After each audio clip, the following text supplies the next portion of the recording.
Եկեք միասին աղոթենք ամեն անեծքից ազատ լինելու համար։ Անեծքը բերում է մարդու կյանքում չարիք, հիվանդություն, անհաջողություն, խնդիրներ, կապանքներ։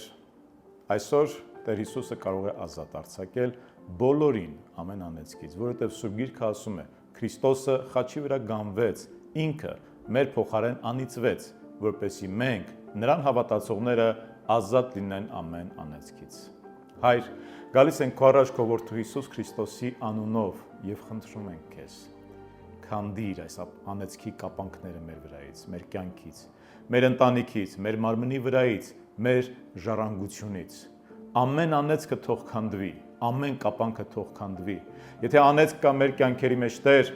մեր ծնողներից եկած, մեր հայրերից եկած, իմ գործած սխալի պատճառով Տեր անեծք եմ բերել, ոչ օրհնություն եմ բերել, չարիք եմ բերել իմ կյանքի մեջ, խնդրում եմ, քանդիր եւ ների՛ր ինձ Աստված։